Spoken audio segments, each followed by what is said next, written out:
Good morning. আশা করব তোমরা সবাই খুব ভালো আছো আর সুস্থ আছো। আমিও খুব ভালো আছি। আজ হচ্ছে 6 জানুয়ারি, মঙ্গলবার। বাজে এখন সকাল 8টা। সকালে তো আজকে 6টার সময় উঠেছি, 6:45টার সময় অ্যালার্ম বেজেছে, কিন্তু উঠতে পারিনি। উঠবো করতে করতে 6টা বেজে গেছে। তারপরে বারান্দায় কিছুটা যোগা প্রাণায়াম সেরে ছাদে গেছি। ওরে বাপরে, কি আর বলবো। যাই হোক, প্রচণ্ড ঠান্ডা। আজকেও একদম সূর্য ওঠেনি, পুরো মেঘলা মেঘলা। আর কুয়াশা তো মানে কাকে বলে, পুরো সাদা হয়ে রয়েছে। মানে এপার ওপার শুধু আমার বিল্ডিংয়ের ছাদটুকু দেখতে পাচ্ছি পরিষ্কার। ছাদের এপারে ওপারে এদিকে ওদিকে কিচ্ছু দেখতে পাচ্ছি না। মানে পুকুরটা তো পুরো কুয়াশায় ঢাকা পড়ে রয়েছে, মনে হচ্ছে কুয়াশা দিয়ে চাদরে ঢাকা, এরকম ব্যাপার। আজকে কুয়াশাটা একটু বেশি, ঠান্ডাটাও তেমনই পড়েছে, মারাত্মক লেভেলের ঠান্ডা। যাই হোক, সকালটা শুরু করলাম একদম ঠান্ডা পড়েছে বলা থেকে। তো সকালের কিছুটা টুকটাক কাজকর্ম সেরেছি। ঠান্ডা পড়ুক আর গরম পড়ুক আর বৃষ্টি হোক আর যাই হোক, আমাদের মতো গৃহবধূদের কাজকর্ম কখনোই থেমে থাকে না। কারণ টাইম মতো খিদে সবার ঠিক পেয়ে যাবে। পেট একটা ভগবান দিয়ে পাঠিয়েছে, এটার জন্যই সবার সমস্ত কাজকর্ম সে জারি হোক। তো যাই হোক, ওদিকে ইন্দ্রবাবু আজকে বেরোবে না বলে দিয়েছে। বলছে এরকম ওয়েদার দেখে এই কদিন পুরো ঠান্ডাতে বাইরে ওর অবস্থা কাহিল হয়ে পড়েছে। বলছে আজকে আমি একদম বেরোবো না, একদম ঘর ছেড়ে কোথাও যাবো না, ঘরেই থাকবো। তবে হ্যাঁ, আর একটা কাজও আছে যার জন্য আজকে না যাওয়ার প্ল্যানটা করা। আমি বলে মানে এই করেছি যে একদিন তো যেতেই হবে। সেটা হচ্ছে আমাদের গিজারটা তো শুনেইছো খারাপ হয়ে গেছে। তো ওটা দিয়ে আর কাজ হচ্ছে না, আর সারানোর প্ল্যানও করছি না। কারণ আজকে কিনেছি, প্রায় 6-7 বছর হয়ে গেছে। ওটা যবে থেকে ফ্ল্যাটে এসেছি তার কিছুদিন পরেই গিজার কেনা হয়েছে। মানে ফ্ল্যাটে আসার পর যে প্রথম ঠান্ডাটা, তখনই গিজার আনা হয়েছে। তো তবে থেকে চললো, আজকে প্রায় 6-7 বছর হয়ে গেছে, প্রথম কথা। দ্বিতীয় কথা, আমাদের যে গিজারটা রয়েছে ওটা না সাইজে ছোট, মানে 3 লিটার। তো প্রথম তো বুঝতে পারিনি, আইডিয়া ছিল না যে কতটা কি লাগতে পারে না পারে। তো দোকানদারও বুঝিয়ে দিচ্ছে আপনারা কয়জন? আমরা 3জন মানুষ। বলছে হ্যাঁ, 3 লিটার যথেষ্ট। তো এরকম বলেছে, আমরা বুঝতে পারিনি। কিন্তু আনার পর মনে হয়েছিল না আর একটু বড় হলে ভালো হতো। কারণ একবার যখন খুব ঠান্ডা পড়ে না, অল্প অল্প ঠান্ডায় একবার গরম করলেই হয়ে যেত জল মিশিয়ে। কিন্তু যখন খুব ঠান্ডা পড়ে না, তখন 2বার করে গরম জল করতে হতো একজন মানুষের, কারণ জল তো ঠান্ডা হয়ে যেত। তো তখন মনে হচ্ছিলো যে না, আর একটু বড় হলে ভালো হতো। কিন্তু কিছু করার নেই, একটা জিনিস ভালো রয়েছে, তো ভালো জিনিসটাকে তো বাদ দিয়ে আবার কিনবো না। তখনই ভেবেছিলাম যদি এটা কোনো কারণে খারাপ হয়ে যায়, তাই এরপর যখন কিনবো একটু বড়সড় দেখে কিনবো, যাতে অসুবিধা না হয়। তো যাই হোক, এবার তো দেখলাম 3-4 দিন হয়ে গেল গিজারটা নিয়ে ভুগছি। জল গরম করে করে স্নান করতে হচ্ছে। এইভাবে তো আর স্নান করা যায় না, মাপা জলে। স্নান করতে গেলে তো একটু জল বেশিই লাগে, আর শ্যাম্পু দিলে তো আরও বেশি লাগে। তো আমার আজকে শ্যাম্পু করার কথা আছে, দেখা যাক। জায়গা পাইনি, ভাগে ভাগে মেলতে হয়েছে। এই যে তাতানের লাল গেঞ্জিটা থেকে অতটুকু, এই কটা এখানে মেলেছি, ওখানে আবার তাতানের দুটো জামা মেলেছি। এখানে সব দড়ি ভর্তি। ভেবেছিলাম নিয়ে যাবো, বারান্দায় মেলে রাখবো। তো এখানে একটা দড়ি ফাঁকা পেলাম, এখানেও মেলে দিয়েছি। ব্যাস, মোটামুটি আমি জানিয়ে এসেছিলাম সব মেলা হয়ে গেছে। আজকে এসেই দেখছি এখানে দুটো দড়ি ভর্তি, ওখানে দুটো দড়ি ভর্তি, মানে একটু জায়গা ছিল, তার জন্য এই কায়দা করে এদিকে কিছু ওদিকে কিছু এইভাবে মেললাম। তার মধ্যে রোদ নেই, জানি না কী হবে।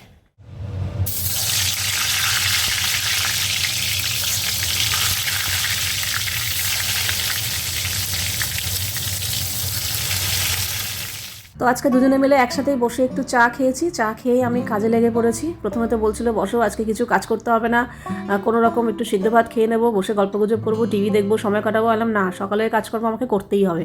হ্যাঁ, তুমি যদি বলো আমাকে সন্ধ্যের পর থেকে বসে থাকতে, তাহলে আমি রাজি আছি, কিন্তু সকালের কিছু কাজকর্ম যেগুলো আমাকে না করলেই না। আর সবার প্রথমে আজকে মঙ্গলবার, বিছানা চাদর পাল্টাবার দিন। কাজেই আমাকে এই কাজটা সকালেই সেরে ফেলতে হবে, না হলে শিকড় গেড়ে যে বসবে বিছানায়, আর আমি ওঠাতেই পারবো না। একমাত্র এটাই পারফেক্ট সময়, যাকে বললে এখন একটু উঠবেই। তাও অনেক কষ্টে ছেড়ে দাও, আজকে পাল্টাতে হবে না, না আজকেই আমি পাল্টাবো। তাহলে তুমি একটু বসো, আমাকে 10 মিনিট সময় দাও, আমি করে ফেলছি। তারপর তুমি এখানে কম্বল খুলে সারাদিন শুয়ে থাকো, বসে থাকো, আমার দেখার দরকার নেই। তো প্রথমে তো ওই ঘরে চাদরটা পাল্টে দিয়েছি। তাতান ওকে একটু উঠতে বলেছিলাম, আমি ওই ঘরে চাদরটা পাল্টে দিয়েছি। ও ওখানে বসে গেছে শিকড় গেড়ে পড়তে, আর এখানে ওর বাবাই বসবে। তার আগে আমি একটু দাঁড়াও, আমি চাদরটা পাল্টে নিই। তার মধ্যে ওয়েদারের যে অবস্থা, একটুও রোদ নেই, পুরো অন্ধকার হয়ে রয়েছে, মেঘলা। ওই ঘরের আমি পর্দাটা তবু সরিয়েছি, জানলা খোলা যাচ্ছে না, হুহু করে হাওয়া ঢুকছে। আর এ তো পর্দাও সরাতে দেবে না। আমি কি পর্দাটা সরাই, একটু আলো আলো হবে ঘরটা, জানলা দেওয়া থাক, বলছে না পর্দাও সরাবে না, বাইরেটা দেখলেই আমার ভয় লাগছে। তো জানলা দরজা সমস্ত দিয়ে দিয়েছে, অবশ্য দিয়ে দেবো না কেন, প্রচণ্ড ঠান্ডা হাওয়া ঢুকছে হু করে, শুধু যে অন্ধকার মেঘলা তা নয়। তো যাই হোক, কিছু করার নেই, প্রকৃতির সাথে তো আমাদের কারোর হাত নেই, যখন যেরকম হবে তখন সেরকম মানিয়ে চলতে হবে। তো ওদিকে চাদরটাগুলো পাল্টে দিলাম, আর ওদিকে না আজকে সোফার কভারটাও চেঞ্জ করব। সোফার কভারটা আমি প্রত্যেক মাসে একবার করে চেঞ্জ করি, তো গত মাসে করেছিলাম, আবার এই মাসে চেঞ্জ করব। আর হচ্ছে শ্যাম্পু করব আজকে।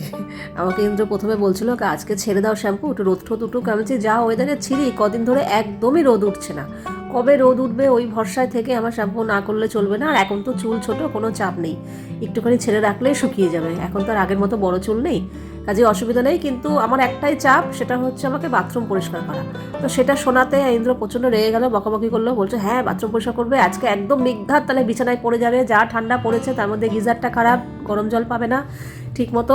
তা এবার কিন্তু শরীর খারাপ হয়েই যাবে, একদম বাথরুম পরিষ্কার করতে হবে না, একদম ঝলমলিয়ে রোদ উঠবে, তারপরে এইসব কাজ করার কথা ভাববে, গিজারটাও ঠিক হোক।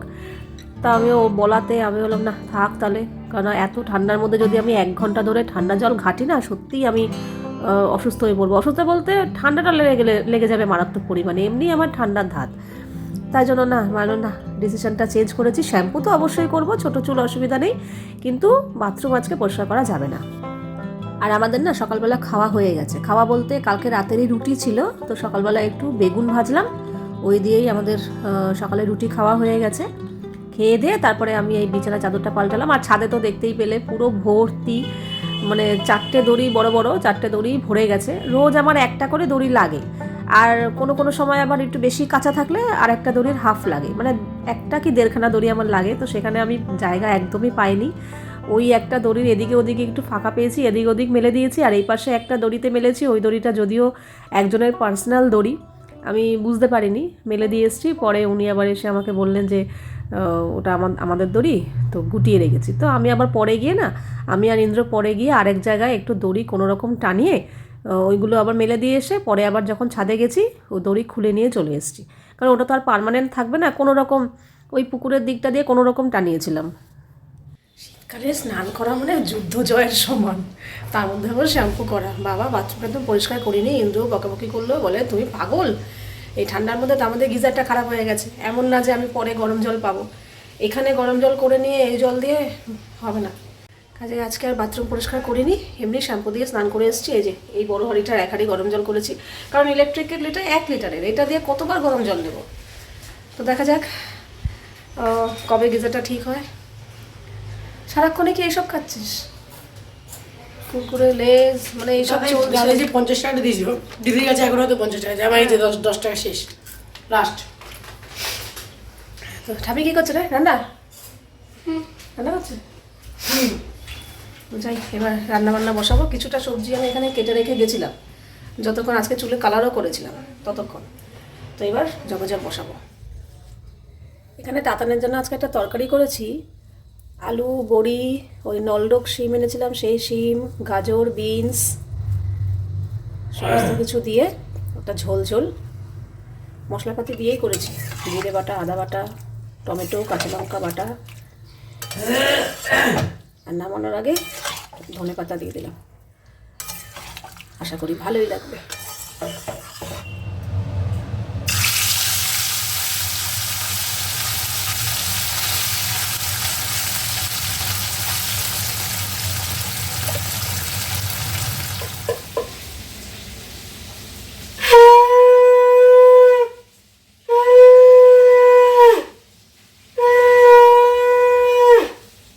তাতান আজকেও খেতে বসে পড়েছে। আজকে হয়েছে যে বেগুন পোড়া, আর তাতানের উদ্দেশ্যেই এই তরকারিটা বানিয়েছি, খেলে সবাই খাবো। এটা আমার মার থেকে জানা, বড় বড় করে আলু দিয়ে নলডোক শিম, গাজর, বিনস, তারপর বড়ি, কড়াইশুঁটি, ধনেপাতা, বড়ি সব কিছু দিয়ে একটা ঝোল ঝোল। আর আমাদের এখানে মাছ হচ্ছে, এই হচ্ছে আজকে কাজলি মাছ, পেঁয়াজকলি, আর আজকে একটু আলুও দিয়েছি। কাজলি মাছ পেঁয়াজকলি আলু দিয়ে। আর তাতান বলে এই তরকারিটা নাকি হেভি হয়েছে। বাজে এখন সন্ধ্যে 7টাও বাজেনি এখনো পুরোপুরি। আমরা আবার রেডি হয়ে বেরোচ্ছি, কারণ এটা না বেরোলেই না। অনেক দিন হয়ে গেল গিজার নিয়ে সমস্যা হচ্ছে। আজকে তো আমি বাথরুম পরিষ্কার করতে পারিনি, তো গিজারটা তার মধ্যে যে পরিমাণ ঠান্ডা পড়েছে, আজকে 1 হাঁড়ি জল নিয়ে ঢুকেছি, ওই 1 হাঁড়ি জলে শ্যাম্পু হয়, লাস্টের দিকে ঠান্ডা জলই গায়ে ঢালতে হয়েছে। এরকমভাবে হয় নাকি মাপা মাপা জলে স্নান? তো আজকে প্রথমে যাব গিজারের ব্যবস্থা করতে, তারপর আরও কিছু প্ল্যান আছে, ওগুলো পরে দেখা যাক। আগে গিজার, তারপর সব। ওর মাপে হয়ে যাবে, 1 ফুট আমার মাপ নেওয়া আছে। হ্যাঁ, 1 ফুট মাপেই হয়ে যাবে। ঠান্ডাতে রাস্তা ফাঁকা ফাঁকা।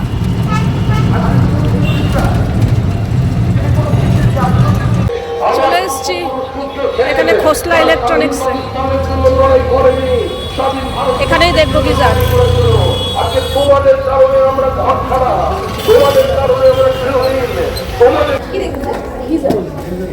আচ্ছা, দেখে গেছিলেন?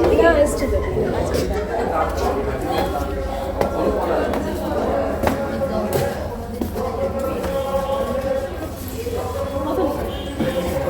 এটা প্রেস্টিজে 1.8 লিটার কেটে নিয়ে আসুন। হ্যাঁ, কাস্টমার ছেড়ে চলে যাবো। এর উপরে যদি আর এর উপরে 6 আর তার উপরে 10 6 এর পরে 10 10 লিটার গুলো করুন। সব 10 আছে, এগুলো সব এখানে 10 আছে। 10ই ভালো। বাজাজ, জিওস্মিথ, রেকর্ড, হ্যাভেলস। 10 লিটার তো বেটার সব। 10 লিটার 6 লিটার বা 5 লিটার তো পুরো ইনস্ট্যান্ট হয়ে গেল, মানে আপনার কোনো স্টার থাকবে না। 3000 ওয়াটেজ, যতবার মানে লোক ইউজ করবে ততবার অন অবস্থাতে রাখতে হবে। আর 6 লিটারের স্টোরেজ, বাট ওটার জলের কোয়ান্টিটি অনেক কম হয়। 10 লিটারটাই বেশি। 10 লিটার হলে কি আপনি 5 স্টার পাবেন, 2000 ওয়াটেজ পাবেন, শাওয়ারের সাথে কানেকশন হবে, ঠিক আছে, মোটামুটি আরামে স্নান করা যায়। আর এগুলো ক্যাপাসিটি অনেক কম থাকে, ঠিক আছে। এগুলো ইনস্টল আপনাদের কোম্পানি? হ্যাঁ, ইনস্টলেশন পাইপ সব সব এর সাথে ফ্রি আছে। না, আমি কোম্পানির লোক যাবে তো? হ্যাঁ, একদম ওটাই বলছি, ফ্রি আছে, কোম্পানির লোক যাবে করে দিয়ে আসবে। এগুলো কিরকম প্রাইস আছে? এই মডেলটা আপনার ডিসকাউন্ট করে চলে। আমরা এক জায়গায় গেছিলাম, কিন্তু ওখানে একটু প্রবলেম হলো, তার জন্য আবার এখানে এসেছি রায়পুরে গিজার দেখতে। তো আমাদের হ্যাভেলসটা পছন্দ হয়েছে, দামও ঠিকঠাক বাজেটের মধ্যে। আর আমাদের আগে যেটা ছিল সেটা 3 লিটার, একদম ছোট্ট, 2-3 বার চালাতে হতো। তো এইবার যখন নেব ভালোই নেব, 10 লিটারের। এই ইয়ে নেবে নাকি? কি ইন্ডাকশন হবে নেবে নাকি? ইন্ডাকশন রাখবো কোথায়? আমার রাখার তো জায়গা নেই, ইচ্ছা তো করে সব কিছুই, রাখবো কোথায়? রাখার জায়গা আছে বলো? রাখবো কোথায় বলো তো? তুমি আগে বলো জায়গাটা। ইন্ডাকশন রাখার জায়গাটা কোথায়? হলো তো খুবই ভালো হতো, তাড়াতাড়ি করে জল ঠল হয়ে যেত, চা ফটাফট হয়ে যায়। কিন্তু রাখবো কোথায়? আমাদের ইন্ডাকশন ছিল তো, ওটা নষ্ট হয়ে গেছে। ও পেন দিচ্ছে, ভালো কালি পড়বে তো রে।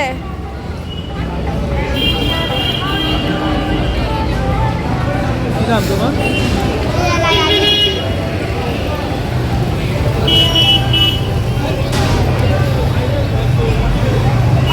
এই একটা জিনিস অবাক, রাত 9টা বাজে, দাদা বৌদি ফাঁকা, পার্সেলেও ফাঁকা, বসারেতেও ফাঁকা, ভেতরের রুমও ফাঁকা, ঠান্ডায়। বাজে এখন রাত 10টা, চারিদিক সাদা হয়ে গেছে কুয়াশায়। রাস্তা পুরো ফাঁকা। এই এখন আমরা হাঁটতে হাঁটতে বাড়ি যাচ্ছি, চলেই এসছি বাড়ির কাছে। আর রাতে খাবার রান্না বলছি, এই যে দেখো প্যাকেটটা, রাতে হেই তোমার মুখ দিয়ে ধোয়া বেরো না। এই হচ্ছে তাতানের ডিনার, চাউ। হ্যাঁ, যেটুকু খাবি ওইটুকু নে, পুরোটাই করে লাভ নেই, থাকলে কালকে সকালে না হবে না কাল সকালে, কারণ আমি আজকে যতটা খাবো, তারপর যেটুকু থাকবে ওটা আমার সকালের পেট ভরবে। আচ্ছা আচ্ছা, ঠিক আছে, এখন খা না, পরে দেখা যাবে। একদম সাদা চাউ, এগ ফেক ছাড়া ঝোল। এই হচ্ছে আজকে আমাদের ডিনার মেনু। তাতান পুরো চাউটা খেতে পারেনি। আর এই যে মোগলাই, এখানে আছে আলুর দম, ও আবার চিলি চিকেন এনেছে। তো আমি এটা খাবো না, এটা থাকবে, আমি আলুর দম দিয়েই মোগলাই খাবো। এই হচ্ছে আজকের আমাদের ডিনার মেনু। তো যাই হোক, গিজার আমাদের কেনা হয়ে গেছে, বলেছে আগামীকাল ডেলিভারি দেবে আর পরশু দিন ইনস্টল করবে, মানে আরও 2 দিন একটু কষ্ট করে চালাতে হবে। আচ্ছা, এবার হয়তো অনেকের কমেন্ট করবে যে গিজার ছাড়া কি আর কোনো মানুষ বেঁচে নেই, আর কোনো মানুষ কি জীবনযাপন করছে না, তোমরাই একদম পারছো না? হতে পারে, আমার ভিডিওতে 2-1জন আছে যারা এরকম ধরনের কমেন্ট করতে ভালোবাসে, তারা এরকম কমেন্ট করে তারা খুশি পায়, মনে আনন্দ পায়। তো ঠিক আছে, কোনো অসুবিধা নেই, করতে পারো। তো তাদের জন্য বলছি, দেখো মানুষ হচ্ছে অভ্যাসের দাস, ঠিক আছে। একটা সময় মানুষ এমনভাবেও কাটিয়েছে, কাঁচা রাস্তা, জল বৃষ্টি হলে কাদা হয়ে যেত, 1 হাঁটু জল থাকতো, ঠিক আছে। আবার একটা সময় মানুষ কাটিয়েছে যে কারেন্ট ছিল না, কোনো বিদ্যুৎ যোগাযোগ ছিল না, অন্ধকারের মধ্যে হ্যারিকেন জ্বালিয়ে, কোনো ফ্যানের তো প্রশ্নই নেই, তখনও গরম পড়তো, তখনও শীত পড়তো। কিন্তু এখন কি আমরা পারবো যে আলো ছাড়া ফ্যান ছাড়া থাকতে? পারবো না। মানুষ হচ্ছে অভ্যাসের দাস। কাজেই আমাদের যদি গিজার না থাকতো হয়তো আমরা ওইভাবেই চলতাম, কিন্তু যেহেতু একটা অভ্যাস হয়ে গেছে, তাই জন্য সেই জিনিসটার অভাব এখন বুঝতে পারছি, কষ্ট হচ্ছে। তো আর কষ্ট সহ্য করতে না পেরে অবশেষে আজকে আমরা বেরিয়ে গিজারের ব্যবস্থা করেই এলাম। তো চলো, ওম শান্তি, সবাই খুব ভালো থেকো, গুড নাইট।